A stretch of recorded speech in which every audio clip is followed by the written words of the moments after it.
하나님을 모시는 권능 있는 자들아, 영광과 권능을 주님께 돌려드리고 또 돌려드려라.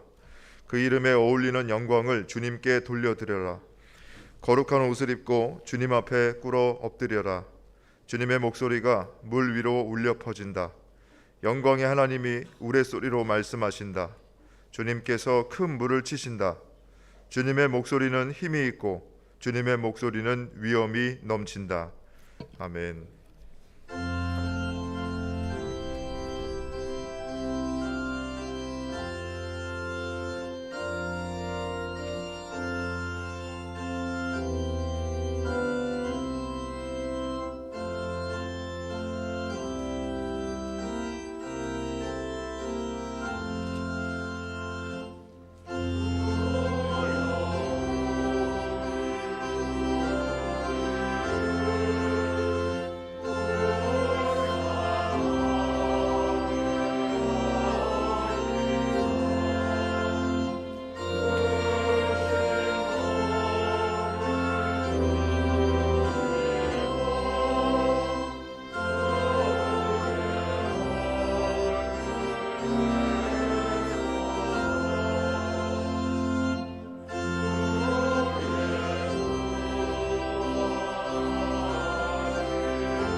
교동문 17번 시편 29편의 말씀입니다.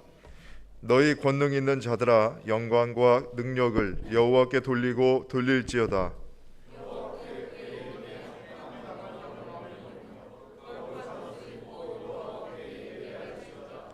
여호와의 소리가 물 위에 있도다. 영광의 하나님이 우레소리를 내시니 여호와는 많은 물 위에 계시도다.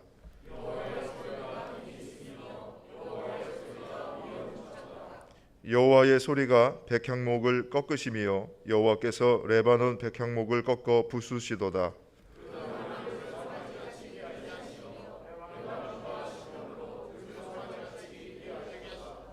여호와의 소리가 화염을 가르시도다.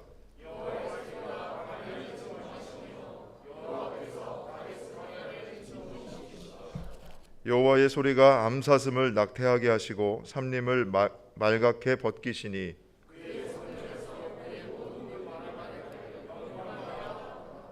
여호와께서 홍수 때에 좌정하셨으며 여호와께서 영원하도록 왕으로 좌정하시도다.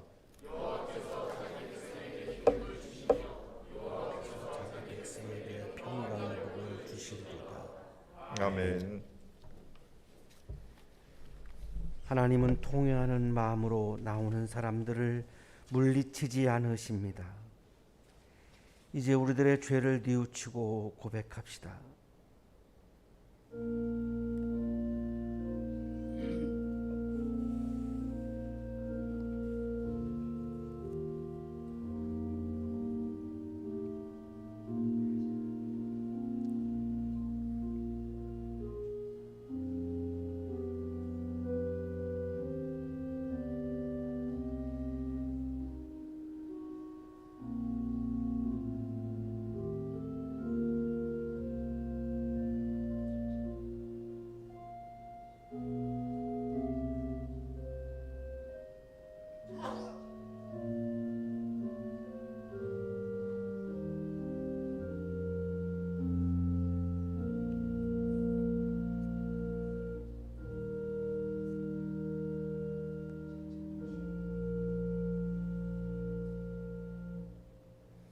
우리가 우리 죄를 자백하면 하나님은 신실하시고 의로우신 분이셔서 우리 죄를 용서하시고 모든 불의에서 우리를 깨끗하게 해 주실 것입니다. 아멘.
사랑과 은혜가 충만하신 하나님, 지난 한 주간도 성령님의 인도하심에 따라 우리를 보호해 주신 은혜에 감사합니다. 우리 안에 성령님이 역사하셔서 순종할 수 있는 믿음을 허락하시고 주의 전에 나오게 하심을 또한 감사합니다. 그러나 주님, 우리는 아직도 주님의 말씀에 순종치 못하고 우리의 이익과 욕심대로 살아가고 있음을 고백하오니 우리의 죄를 용서하여 주시옵소서. 주님의 거룩한 보혈을 생각하며 우리들의 삶이 변화되기를 원하오니 주님, 우리를 인도하여 주시옵소서. 주님, 우리에게 다시 새로운 힘을 주셔서 주님을 위해 우리의 삶을 드리며 겸손하게 살아갈 수 있도록 우리의 삶을 인도하여 주시옵소서. 우리가 온전히 하나님께 영광을 돌릴 수 있게 하시고 날마다 바른 길로 갈 수 있도록 인도하여 주시옵소서. 주님, 온 세계가 전쟁과 이념 그리고 인종 간 갈등으로 혼돈의 길을 걸어가고 있습니다. 경제가 어려워지고 있습니다. 물가는 계속 치솟고 있습니다. 우리의 삶이 어려워지고 무거워지고 있습니다. 이 캄캄한 터널에서 우리의 기도가 어둠의 권세를 이기는 구원의 빛이 되게 하여 주시옵소서. 그리하여 갈등과 전쟁을 멈추게 하시고 흔들리는 경제로 인하여 가정마다 어려움이 없도록 축복하여 주시옵소서. 하나님 아버지, 우리 한양대 교회를 위해 기도합니다. 여러 가지 어려운 여건들 때문에 교회로 발걸음을 옮기지 못하는 많은 성도님들이 있사오니 하나님의 전으로 나와 함께 예배드리며 하나님을 찬양할 수 있는 은혜를 베풀어 주시옵소서. 병으로 인하여 고통받고 있는 환우들에게 건강을 회복하게 하여 주시고, 믿음 약한 자에게 더 큰 믿음을 가지게 하시며, 물이 변하여 포도주가 된 것과 같이 주님이 사랑하시는 우리 한양대교회가 올해에는 크게 변화될 수 있도록 축복하여 주시옵소서. 주님의 교회는 기도하는 집이라 하셨으니 주님의 전에 모여서 늘 기도할 수 있는 저희들이 되게 하시고, 성령 충만함을 체험하며 능력이 나타나고 치료가 나타나는 놀라운 역사가 있게 하여 주시옵소서. 주님의 몸된 교회를 위해서 수고하시는 이천진 목사님과 오정현 목사님을 기억하시고 은혜와 진리로 충만케 하여 주시옵소서. 또한 교회를 위해 수고하시는 손길들 있사오니 건강으로 축복하시고 주님께 찬양으로 영광을 돌리기 위해 이른 아침부터 수고하는 성가대 위에도 은총을 허락하여 주시옵소서.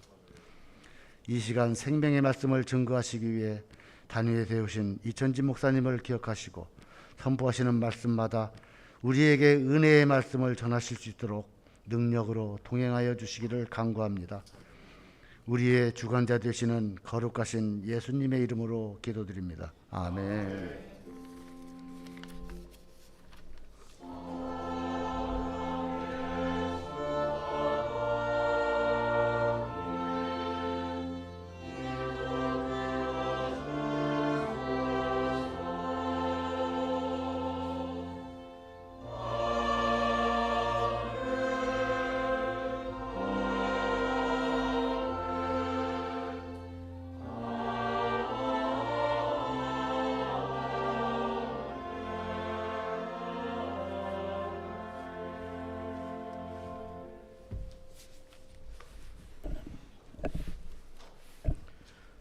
누가복음 3장 15절에서 17절까지 말씀입니다.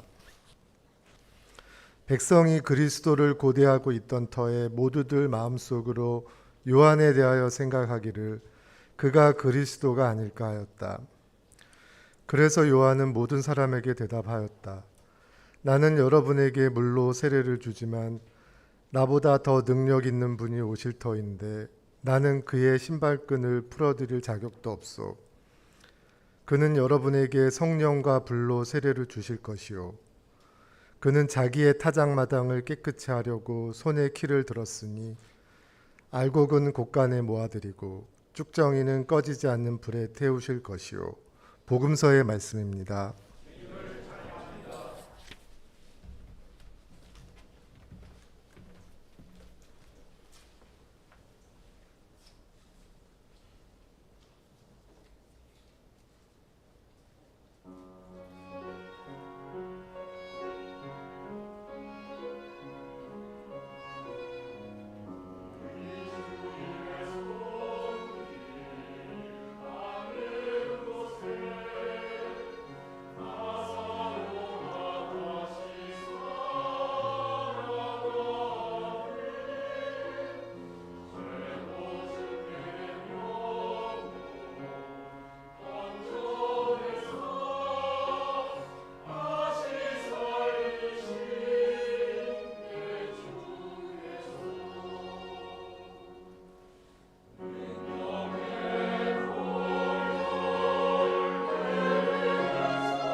옆에 계시는 분과 사랑의 인사 나누시겠습니다.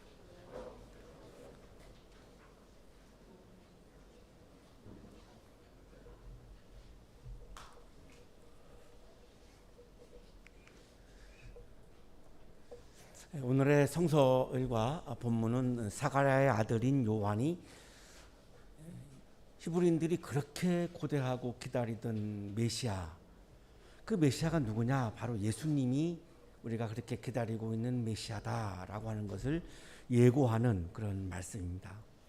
당시 히브리인들은 이거를 쉽게 받아들이기 어려웠습니다. 예수님의 모습을 메시아라고 인정하기가 너무 어려웠습니다. 메시아 그러면 뭐 왕 이런 거를 떠올렸기 때문에.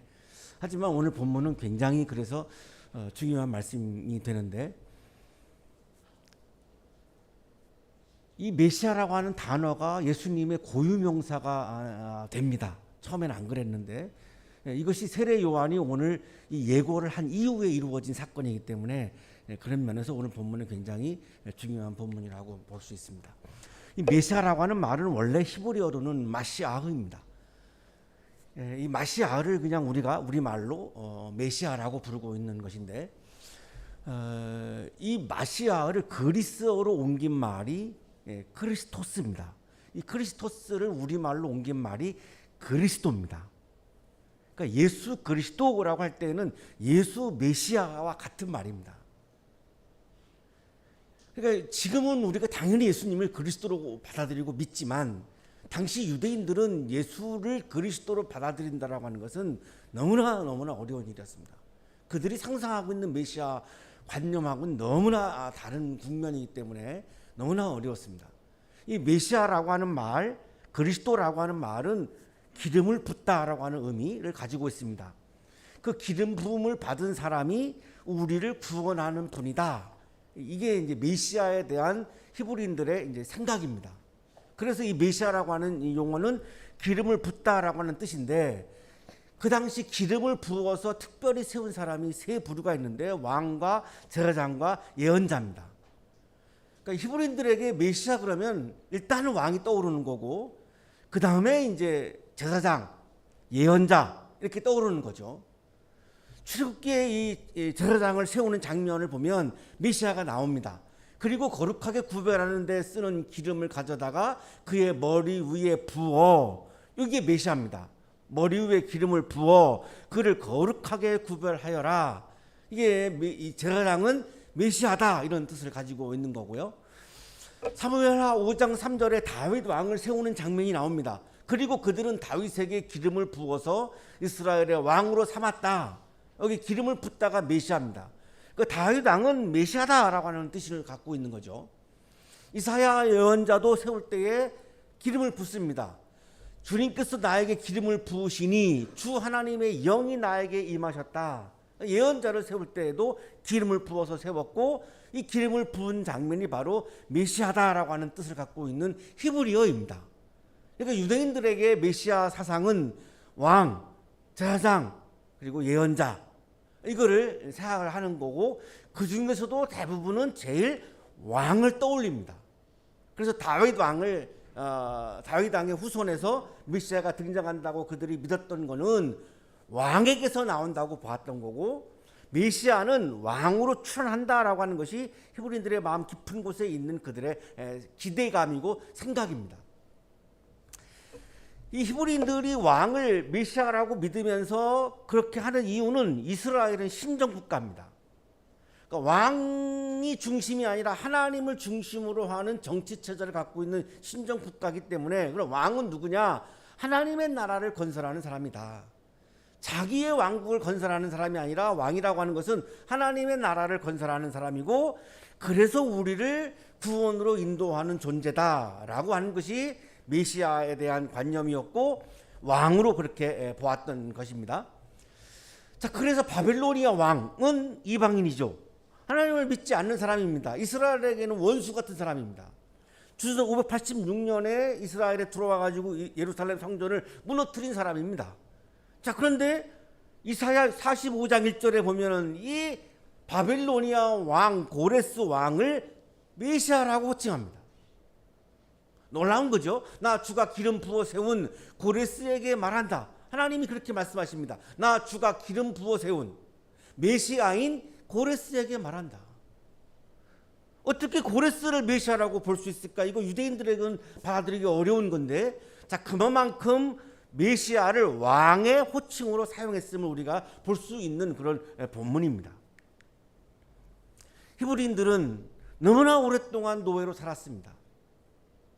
주전 586년에 바벨로니아에게 패망해가지고 왕조가 끊어집니다. 그리고 뒤이어서 페르시아, 그리고 시랍, 로마. 오늘 본문을 주고 계시는 이 상황은 지금 로마까지 간 거죠. 계속해서 나라를 잃어버린 상황에서 식민지가 계속 이어지고 있는 상황입니다. 어떻게 해볼 도리가 없습니다. 그래서 히브리인들은 간절하게 그냥 집단적으로 민족적으로 그냥 메시아를 기다리는 마음이 너무나 간절했습니다. 자신들만의 힘으로는 이 노예로부터 벗어날 기미가 전혀 없었고, 그럴 능력도 안 된다고 생각했고, 방법도 없었습니다. 그러다가 왕조가 끊어진 지가 너무나 오래됐죠. 예언자가 끊어진 것도 지금 말라기 이후에 400년이 흘렀죠. 그러니 왕과 제사장과 레위인을 메시아라고 생각하고 있는 그들에게 있어서 왕조가 끊어지고 예언자도 끊어지고 어디에서 희망을 발견할 수가 없는 거죠. 그러니까 그들의 마음속에 메시아를 기다리라고 하는 이 마음은 너무나 간절한 겁니다. 이거 말로 표현할 수가 없을 정도로 간절히 메시아가 오기를 기다리는 거죠. 이거를 메시아니즘이라고 부릅니다. 이들의 메시아니즘은 메시아가 오시고, 그리고 그 메시아를 통해서 좋은 세상이 오는 것을 간절하게 기다리는 겁니다. 이거를 메시아니즘이라고 부르는데, 잘못하면 우리가 건강하지 않은 메시아를 기다리는 신앙을 가질 수 있습니다. 다 메시아가 등장해서 그 메시아가 모든 걸 한꺼번에 다 이루어주고 나는 아무것도 하지 않아도 되지. 다 손 놔버리고 그냥 메시아에게 모든 것을 떠맡기는 건강하지 않은 메시아를 기다리는 신앙에 빠질 수도 있습니다. 이거를 이야기하는 게 사무엘 베켓의 고도를 기다림이라고 하는 작품입니다. 블라디미르 와이스트로크 왕이 시골집에 앉아가지고 아무것도 하지 않습니다. 그냥 고도라고 하는 신을 그냥 기다리기만 합니다. 기다림을 구원이라고 생각하는 굉장한 오해죠. 나는 아무것도 하지 않고 그냥 메시아가 오기만을 그냥 가만히 앉아서 기다리는 이런 메시아를 기다리는 신앙의 오류에 빠질 수도 있습니다. 그러나 히브리인들의 메시아니즘은 그렇지 않습니다. 너무나 간절한 겁니다. 오늘 성서일과 본문은 그래서 히브리인들이 메시아를 그리스도를 기다리는 장면으로 시작합니다. 백성이 그리스도를 고대하고 있던 터에 주전 586년에 왕조가 끊어졌고 400년 동안 예언자가 끊어졌고 그 무수한 세월을 흘러가면서 자손 대대에게 막 이 신앙을 물려주면서 메시아를 기다리는 믿음을 계속해서 물려주면서 대를 이어서 지금 기다리는 겁니다. 너무나 간절한 기다림이죠. 모두들 마음속으로 요한에 대하여 생각하기를 그가 그리스도가 아닐까 하였다. 너무나 메시아를 기다리고 있는데 왕은 나타날 기미는 전혀 없고 어느 날 세례 요한이 등장했는데 예언자로 보이는 거죠. 이 요한의 모습이나 말이나 어투나 구약시대에 있었던 너무나 예언자의 모습인 겁니다. 그러니까 기대감이 확 상승하는 거죠. 야, 이분이 우리가 기다리는 이 메시아가 아닐까? 그리스도가 아닐까? 어떤 사람들은 이 사람이 메시아면 좋겠는데, 이 사람이 그리스도면 좋겠는데, 그래야 우리가 구원되지 않겠어? 이거를 막 간절하게 막 기대할 수밖에 없습니다.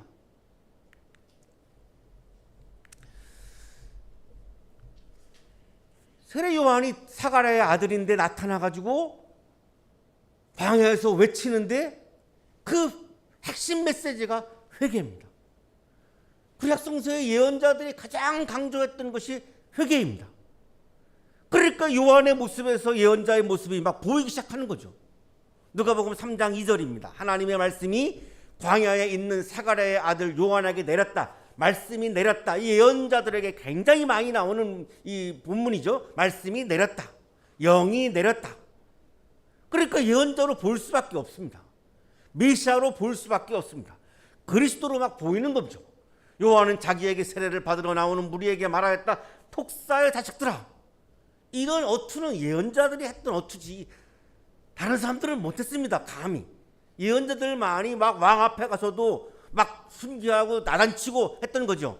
누가 너희에게 닥쳐올 진노를 피하라고 일러주더냐.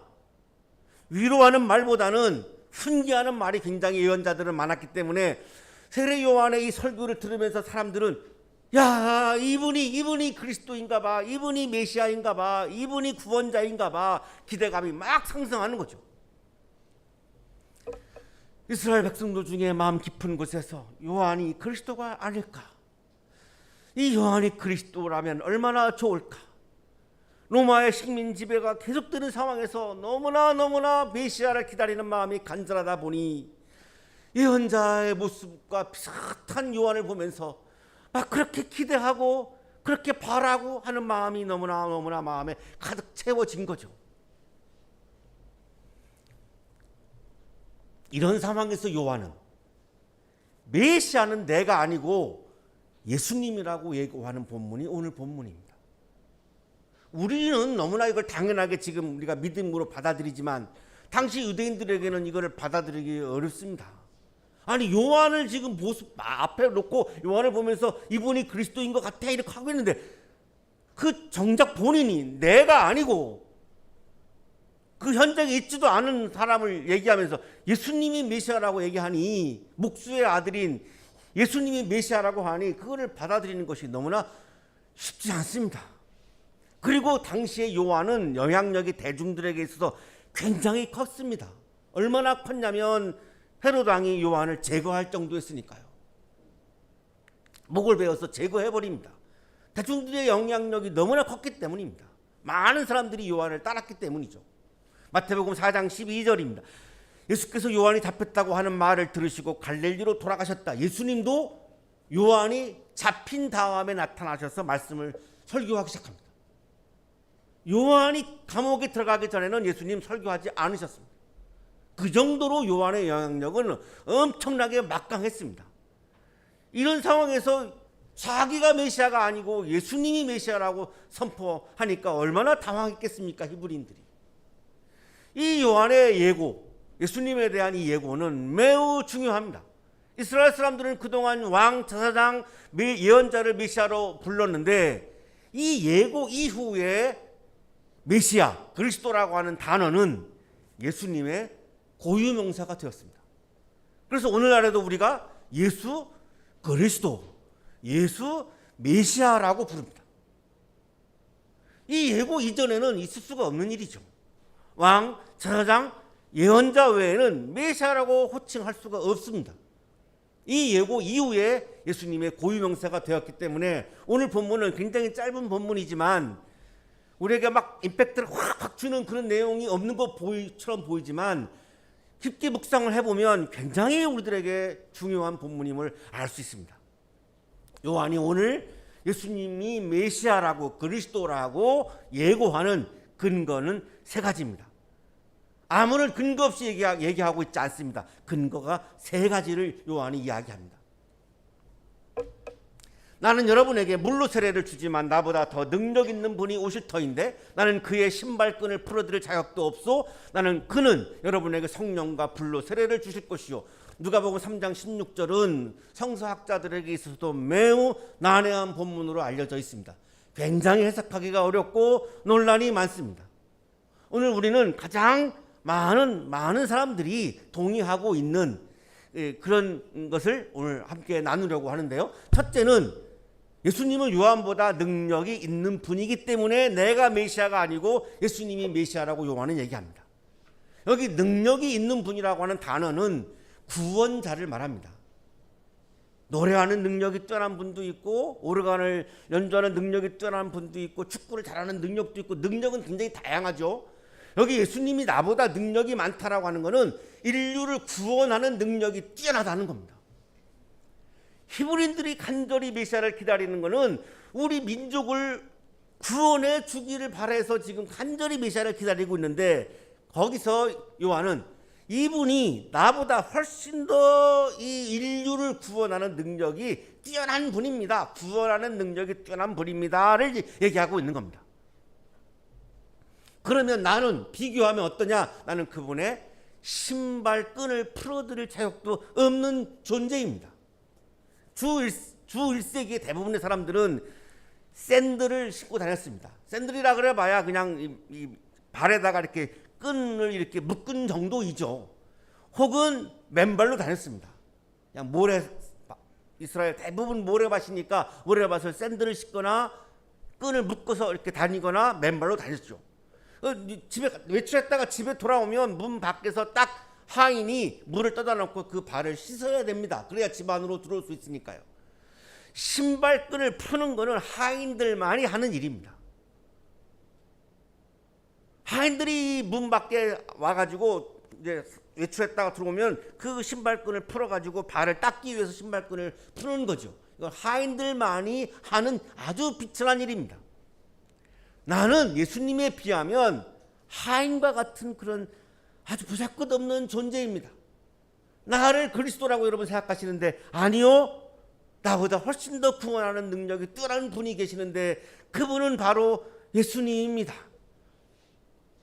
나는 그분의 종도 안 됩니다. 하인도 안 됩니다. 이렇게 지금 예수님이 우리가 기다리고 있는 그리스도라고, 메시아라고 요한은 예고합니다. 둘째는 요한 자신은 물로 세례를 주었습니다. 이 부분이 가장 난해한 부분인데요. 요한은 물로 세례를 주었습니다. 물로 세례를 주는 이유는 요한의 세례는 중심이 회개입니다. 설교도 회개하라 이렇게 설교를 했고, 세례를 왜 베풀었냐면 물로 죄를 씻는 행위죠. 죄를 씻는 겁니다. 그러니까 회개입니다. 회개 운동으로서 세례 운동을 했던 거죠. 세례 요한은 회개 운동으로서 요단강에서 세례 운동을 했습니다. 그래가지고 회개하고 삶의 열매를 보이라고 하는 것이 요한의 메시지였습니다.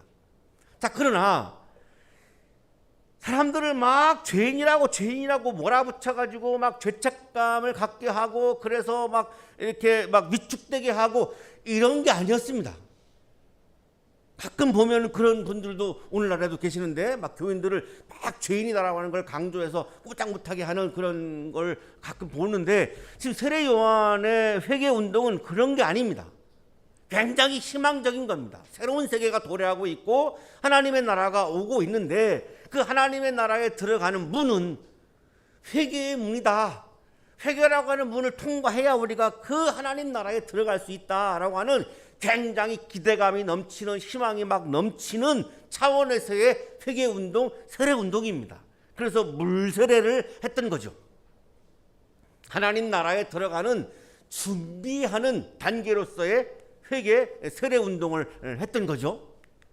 자, 그런데 예수님은, 내가 메시아라고 주장하고 있는 이 예수님은 물로 세례를 베푸는 분이 아니라 성령과 불로 세례를 베푸는 분이라는 겁니다. 물로 세례를 베푼다라고 하는 말씀과 성령과 불로 세례를 베푼다라고 하는 말씀의 차이가 중요하죠. 이 차이가 뭔가? 어떤 분들은 여기 나오는 성령 세례를 일부 신자들만 특별하고 강력하게 성령 체험을 하는 그런 어떤 두 번째 축복 혹은 방언으로 이해하는 분들이 계십니다. 물 세례는 우리가 세례 받을 때 받았던 그 세례이고, 성령 세례는 방언을 받은 분들이 성령 세례를 받은 것이다 라고 주장하는 분들이 계십니다. 그래서 진짜 기독교인이 되려면 물 세례를 받고 그 다음에 성령 세례, 방언도 받아야만 진정한 신앙인이라고 말할 수 있다라고 주장하는 분들이 계십니다. 자, 그러나 신약성서 어디에도 이 성령 체험을 성령 세례라고 언급하는 부분이 어디에도 없습니다. 냉정하게 봐야 하는 이 부분인데요. 사도 바울은 방언을 성령의 은사 중 하나라고 말했지 성령 세례라고 표현한 적이 한 번도 없습니다. 방언은 성령의 은사 중 하나라고 말씀합니다. 방언만 성령의 은사가 아니라 여러 가지 성령의 은사 중에 하나입니다. 그러면서 방언으로 10,000마디 말을 하는 것보다 이성으로 5마디 말을 해서 다른 사람들을 가르치고 싶다라고 자기 마음을 표현합니다. 그러면서 최고의 성령의 은사는 사랑이라고 강조합니다.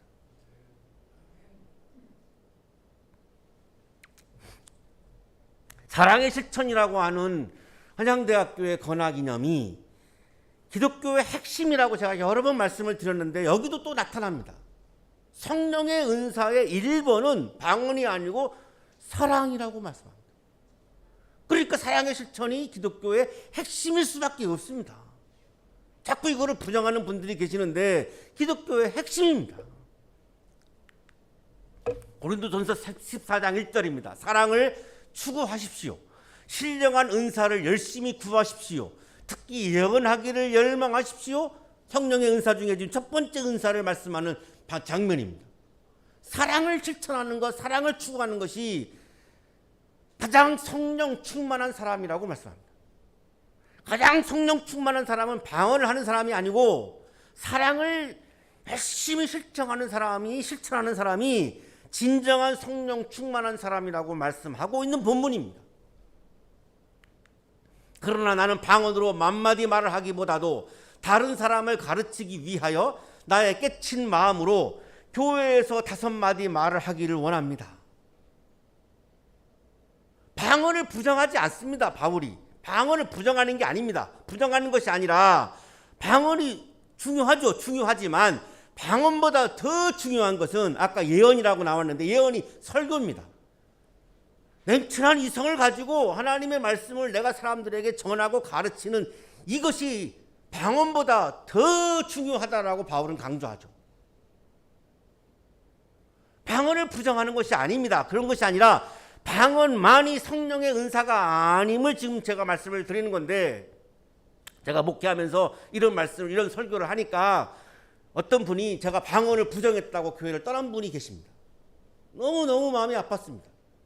저는 방언을 부정하지 않습니다. 저는 방언을 하는 걸 너무나 많이 경험한 사람이고, 방언을 부정하는 것이 아니라 성령의 은사 중에 하나인데, 성령의 은사 중에 첫 번째는 방언이 아니고 사랑이라고 분명히 성경에 기록되어 있기 때문에 방언보다 더 중요한 것은 사랑이라고 제가 말씀을 드리는 거지, 방언을 부정하는 말씀을 드리고 있지 않습니다. 그런데 그분은 오해하셔가지고 이 전진 목사가 방언을 부정했다고 교회를 떠나셨어요.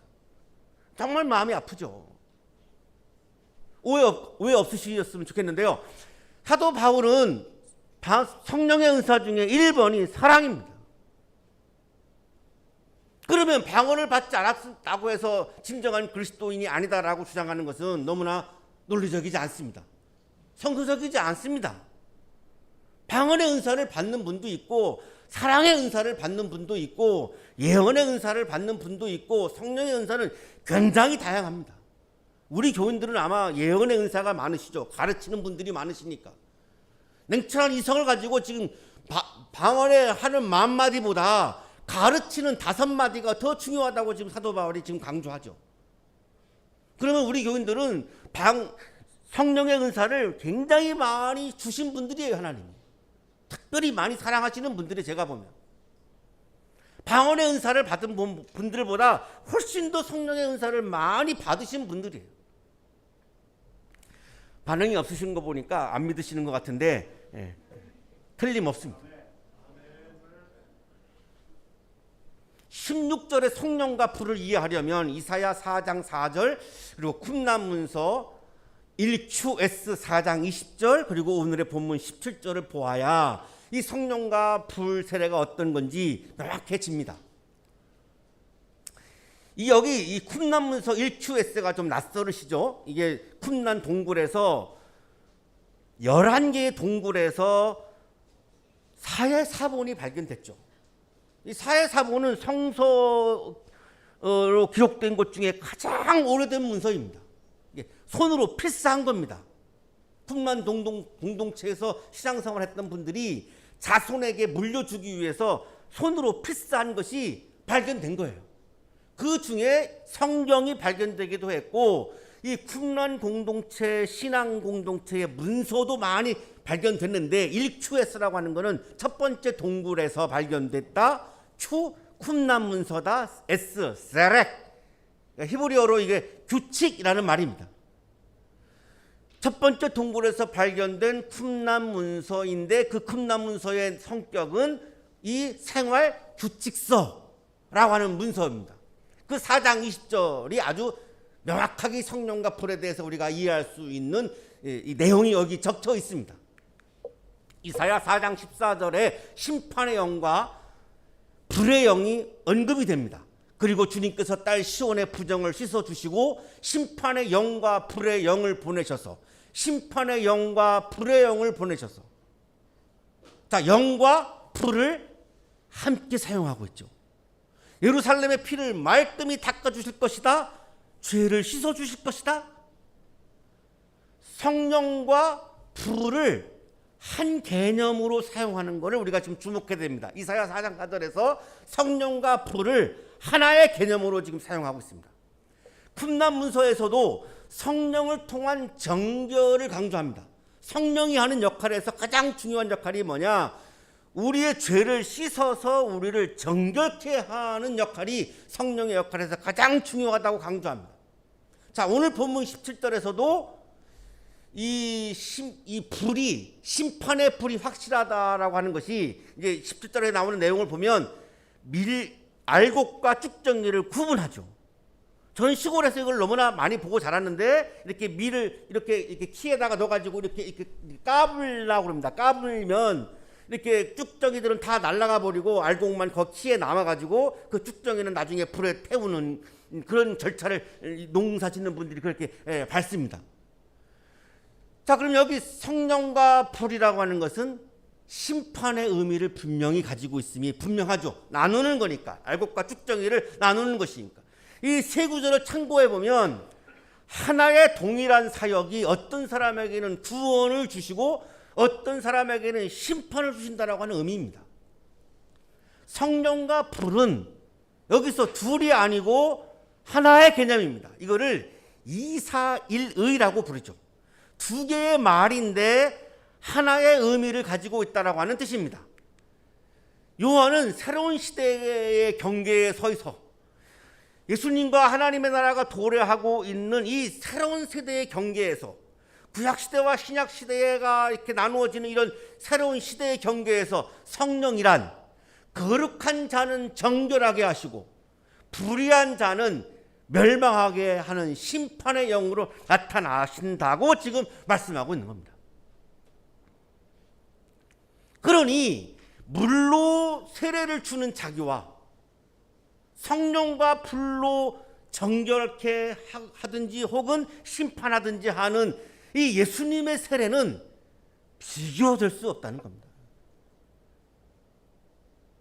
회개 운동을 펼치고 있는 나는 메시아일 수가 없다는 거죠. 나는 그냥 회개 운동을 펼치는 것뿐인데 이분은 하나님의 아들로서 오셔서 메시아로 오셔서 그리스도로 오셔서 우리들의 구원자로 오셔서 심판을 통해서 성령을 통하여 우리를 정결케 하셔서 우리를 구원에 이르기도 하시고 끝까지 고집을 피우고 회개하지 않고 자신을 하나님 나라에 자신을 들어가지 않고 끝까지 거부하는 사람들에게는 심판을 하시는 이분이야말로 우리들의 메시아요 그리스도이시지 어떻게 회개 운동을 펼치고 있는 내가 메시아일 수 있습니까? 나는 그리스도가 아니고 이분이 바로 그리스도요 메시아입니다 라고 지금 강조하고 있는 거죠.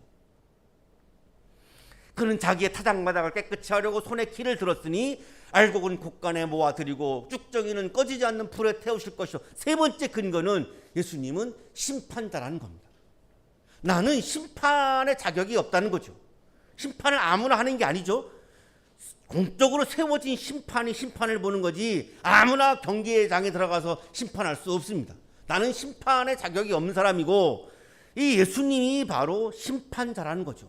어떻게 심판하시느냐? 손에 키를 드시고 알곡은 곳간에 모아드리고 쭉정이는 불에 태워버리는 이 심판을 예수님이 하신다는 거죠. 키는 아까 말씀드렸지만 이 쭉정이와 알곡을 이렇게 구분하기 위해서 이렇게 까부는 이런 거를 도구를 말하는 것이고, 이 키는 심판을 상징하고 있는 도구이죠. 예수님 시대 일꾼들은 이 키를 사용해서 이 수확물을 여기다가 담아서 공중에다 이렇게 날려가지고, 쭉정이는 바람에 날아가게 하고 알곡은 이제 모아들이고, 이렇게 해서 심판의 역할을 했기 때문에 이렇게 비유하고 있는 거죠. 쭉정이는 바람에 날리고 알곡은 이제 모아들이고, 이렇게 해서 쭉정이는 이제 불에 태워서 없애버리죠. 여기서 쭉정이는 하나님을 위해 살기를 거부하는 사람들, 하나님 나라를 이루어가는 것을 방해하는 사람들, 하나님 나라에 전혀 쓸모가 없는 사람들, 그들을 의미합니다. 이들에게는 심판이 임박해 있다라고 지금 경고하죠. 알곡은 회개하고 나만을 위해서 살던 내가 내 삶을 돌이켜서, 회개를 통해서 내 삶을 돌이켜서 하나님을 위해서 열매를 맺으며 하나님 나라를 위해서 헌신하는 사람들, 이 사람들을 알곡이라고 지금 그렇게 표현을 합니다. 요한은 예수님이야말로 하나님을 대신해서 이 알곡과 쭉정이를 구분하고 나누는 심판을 하시는 분이시기 때문에 이분이 진정한 그리스도이시오, 진정한 메시아임을 강조하고 있습니다. 사랑하는 한양 가족 여러분, 우리는 새해를 맞이해서 무엇을 간절히 기다리고 있습니까? 블라디미르와 에스트라공처럼 시골집에 앉아가지고 오지도 않을 고도를 막연하게 기다리고 있지는 않습니까? 그 결과는 허탈입니다. 오지 않는 거기 때문에. 순간적으로 카라가 가져다주는 욕망의 실현을 기다리고 있지는 않습니까? 욕망을 기다리는 결과는 욕구 불만입니다. 욕망은 끝이 없기 때문입니다. 예수님은, 메시아로 오신 예수님은, 그리스도로 오신 예수님은, 유대인들은 메시아 그리스도 그러면 로마를 물리쳐가지고 우리를 구원해줄 막 이 군사력과 물리력이 엄청난 분으로 기대하고 있지만 그 반대로 오셨습니다. 십자가에 죽으시는 나약한 모습으로 오셨습니다. 예수님은 내 앞에 나타나셔가지고 나의 모든 것을 한꺼번에 뭐 도깨비 방망이처럼 막 해결해 주시는 그런 메시아, 나의 욕망을 다 실현시켜 주시는 메시아, 그런 메시아가 아닙니다. 우리를 하나님 나라의 기쁨이 가득한 세계로 인도해 주시는 그리스도시요 메시아입니다. 우리가 허망한 길을 걸어가고 있는 우리를 안타까워하시면서 우리를 진정한 행복의 길로, 진정한 기쁨의 길로 안내해 주시는 진정한 그리스도시요 메시아입니다. 예수님의 생애는 우리를 구원하시기 위한 생애였습니다. 그분은 성령으로 우리를 정화시키시고 하나님 나라를 반대하는 불의를 심판하시고 우리로 하여금 하나님 나라의 기쁨을 누리게 하시기 위해서 십자가의 목숨까지 바치신 메시아요 그리스도입니다. 욕망을 추구하는 인생의 길에서는 그 메시아를, 그 그리스도를 만날 수가 없습니다. 하나님 나라의 기쁨을 경험할 수 없습니다. 하나님 사랑과 이웃 사랑을 실천하는 인생의 길에서 우리는 예수 그리스도를 만날 수 있고 예수 그리스도와 함께 하나님 나라의 기쁨을 충만하게 경험할 수 있습니다. 메시아이신 그리스도이신 예수님과 함께 사랑을 실천하며 인생의 길을 걸어가는 진정한 기쁨이 가득한 복된 새해가 되시기를 간절히 축원합니다.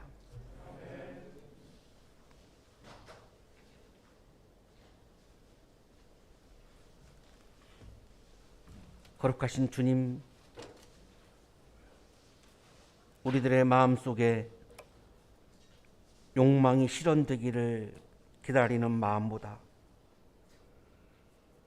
예수님을 기다리는 마음이 더 간절하게 하여 주옵소서.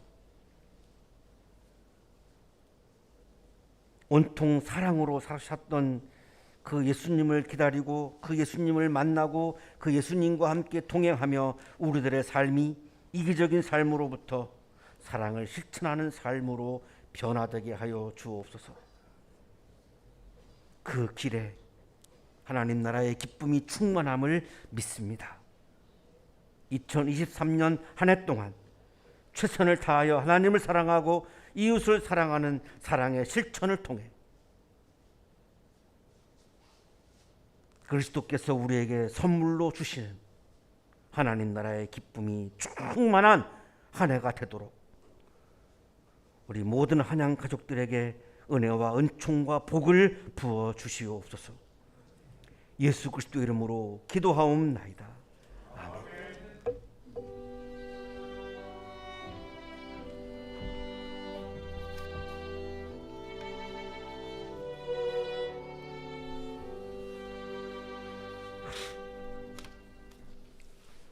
네, 교회 소식 알려드리겠습니다.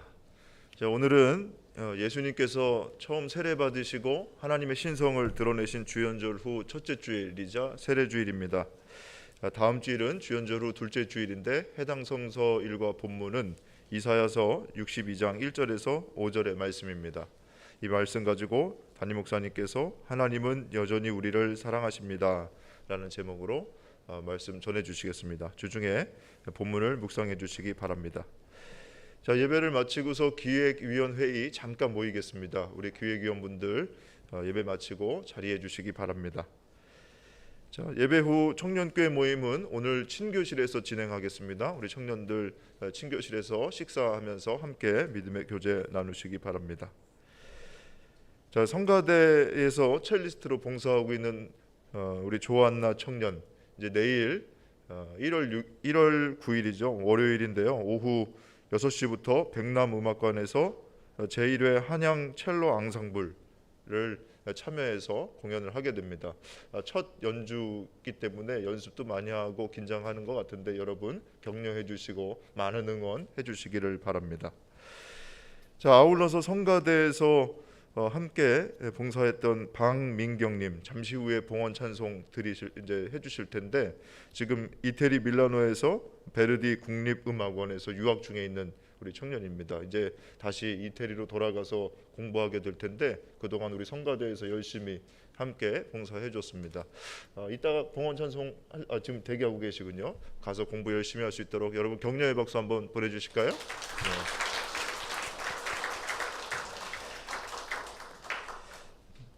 자, 그리고 그 외에 교회 소식이나 교회력 성서일과 예배 안내는 여러분 가지고 계신 주보를 참조해 주시기 바랍니다.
거룩하신 주님,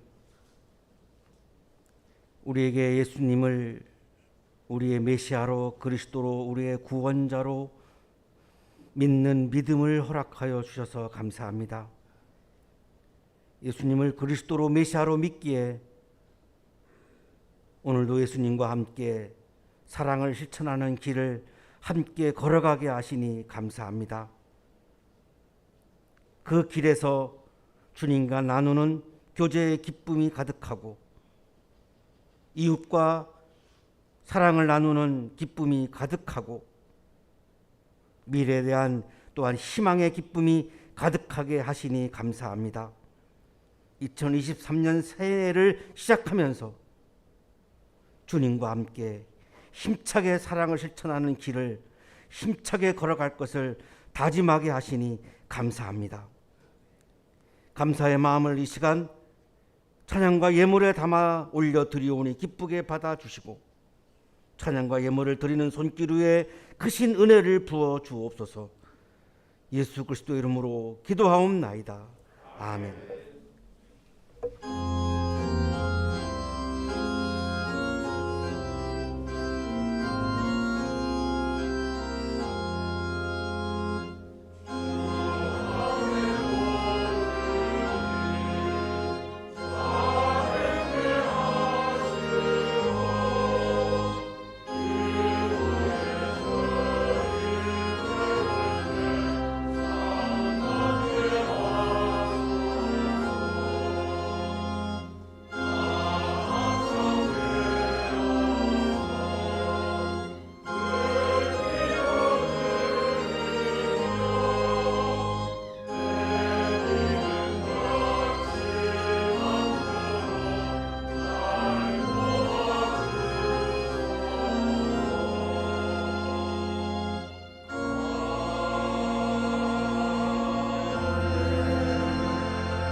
이제는 우리에게 하나밖에 없는 생명까지도 아낌없이 사랑으로 나누어 주시는 예수 그리스도의 은혜와 오늘도 우리에게 말씀을 주시는 하나님의 사랑하심과 생명의 기운을 주시는 성령의 역사하심이 예수님을 그리스도로 믿으며 사랑을 실천하신 예수님과 함께 힘차게 사랑을 실천하는 길을 걸어갈 것을 다짐하고 또 다짐하며 세상을 향하여 힘차게 나아가는 우리 모든 한양 가족들의 삶 속에 지금부터 영원토록 함께 하시기를 간절히 축원하옵나이다. 아멘.